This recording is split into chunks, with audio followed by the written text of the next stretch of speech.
कि वो राम मंदिर के प्राण प्रतिष्ठा समारोह में गए? क्या आचार्य प्रमोद कृष्णम का कसूर ये है कि वो नरेंद्र मोदी जी से मिले, या आचार्य प्रमोद कृष्णम का कसूर ये है कि वो योगी आदित्यनाथ जी से मिले? मैं उन सभी नेताओं का आज आभार व्यक्त करना चाहता हूं जिन्होंने कांग्रेस पार्टी में रह के मेरा साथ दिया। लेकिन मैं सभी नेताओं से आज आपके माध्यम से एक बात कहना चाहता हूं कि जो शख्स अपनी मां और अपनी बहन की इज्जत नहीं कर सकता, वो इस देश का सम्मान क्या करेगा? जो शख्स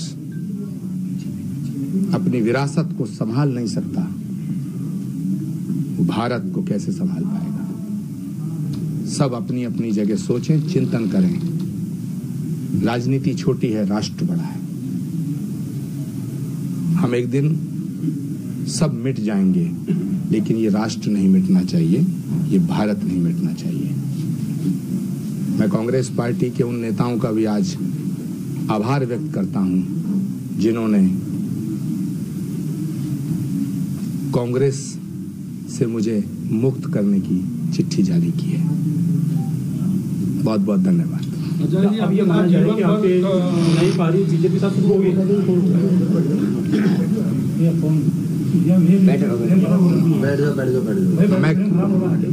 मैं कहाँ जाऊंगा ये मुझे भी नहीं पता।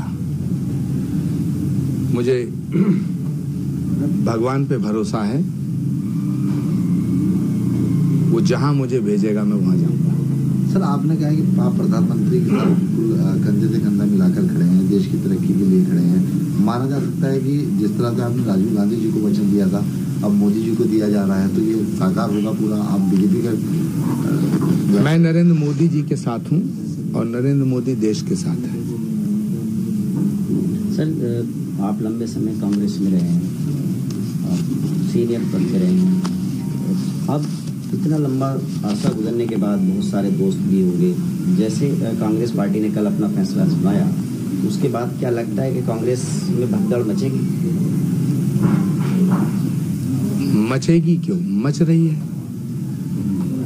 गुलाम नबी आजाद, कपिल सिब्बल, ज्योतिराज सिंधिया, सुष्मिता देव, अशोक तंवर, जितिन प्रसाद, आरपीएन सिंह, ये सब वो लोग हैं जिनकी रगों में कांग्रेस का खून बहता था। इनका लहू कांग्रेसी था। ये पैदाइशी कांग्रेसी लोग हैं। ये क्यों गए सब छोड़ के? ये सब इसलिए गए क्योंकि नेतृत्व अयोग्य, अक्षम जब होता है तो यही हालत होती है। आचार्य जी, आपने भी कहा था कि जो आदमी अपनी माँ बहन की इज्जत नहीं कर सकता हो, विरासत नहीं बचा सकता हो अपनी, तो आखिर वो इशारा किसकी तरफ है, कौन है वो? मुझे जो कहना था कह दिया। आपको जो समझना समझिए। आपने कांग्रेस पार्टी को बहुत करीब से देखा और जाना समझा है। आखिरकार जो है राम मंदिर जाने से सोनिया, प्रियंका, राहुल क्यों बचते हैं? 19 तारीख तक मेरा ध्यान श्री कल्की धाम के शिलान्यास समारोह की सफलता पे है। 19 के बाद फिर एक प्रेस कॉन्फ्रेंस करूंगा, आपसे मिलूंगा, तो इस देश की राजनीति में तूफान आएगा। सर, कांग्रेस के कितने लोग ऐसे हैं जिनको न्योता दिया गया है 19 तारीख के लिए? क्या आएंगे? कांग्रेस पार्टी नहीं, सारी पार्टियों के नेताओं को न्योता गया है, न्योता जा रहा है। अभी मैं दीपेंद्र हुड्डा जी से मिला था, अभी सलमान खुर्शी जी से मिला था, विवेक तनखा जी से खुद मिल करके न्योता दिया है। मैंने माननीय सोनिया गांधी जी को भी फोन किया था कि मैं आपको आमंत्रित करने के लिए आना चाहता हूँ। आचार्य जी, सियासी हलकों में चर्चा है कि 19 फरवरी को आप बीजेपी में शामिल होने के बाद लोकसभा के लिए दावेदार ठोकेंगे टिकट के लिए। लोकसभा लड़ना मेरे लिए छोटी बात है। मेरा ये कोई विषय नहीं है। राष्ट्र निर्माण मेरा विषय है। राष्ट्र और राम और राष्ट्र पर ना मैंने कभी समझौता किया है, ना मैं करूंगा।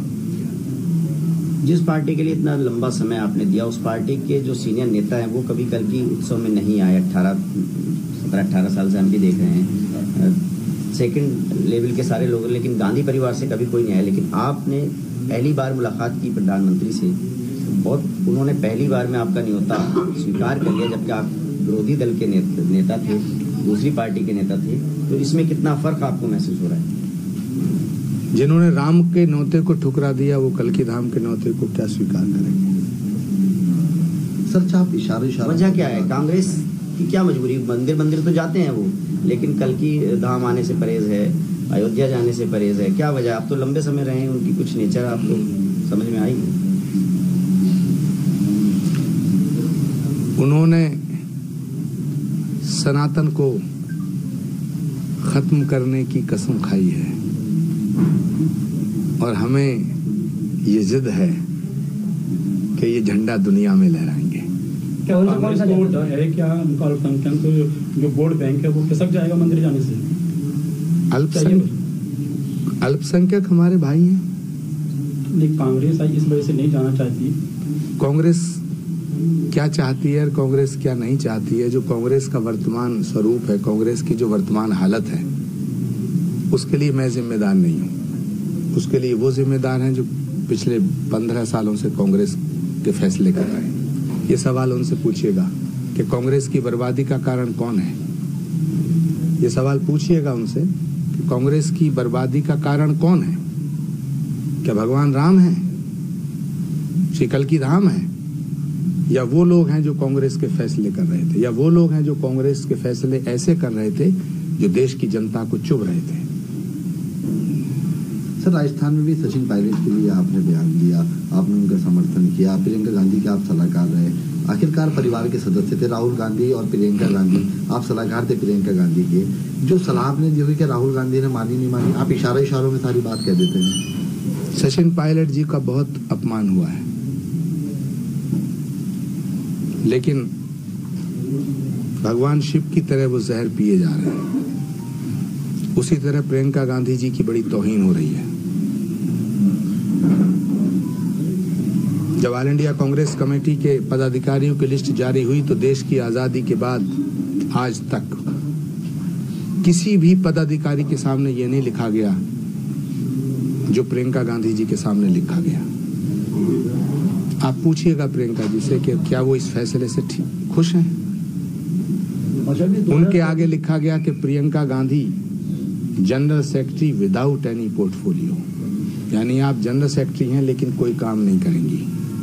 पूछिए उनसे, पूछिए प्रियंका गांधी जी से कि आज राहुल गांधी जी की यात्रा चल रही है 1.5 महीने से, उसमें क्यों नहीं जा रही। तो सवाल इस बात का है कि ये जो अपमान किया जा रहा है उनका और बाकी लोगों का, ये किसके इशारे पे हो रहा है?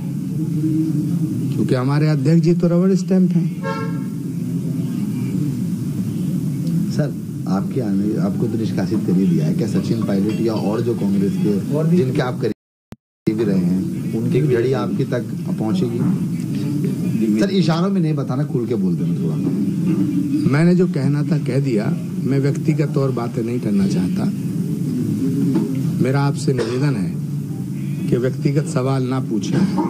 ठीक है। 19 फरवरी के बाद फिर हम मिलेंगे और फिर आप जो मर्जी सवाल पूछना। 19 फरवरी के बाद की पत्रकार वार्ता का इंतजार करिएगा। कांग्रेस में क्या क्या होता है, कांग्रेस में क्या क्या हो रहा है, कांग्रेस में कौन कौन क्या क्या कर रहा है, इस पर मैं सब बात करूंगा। धन्यवाद। Thank you very much. Thank you.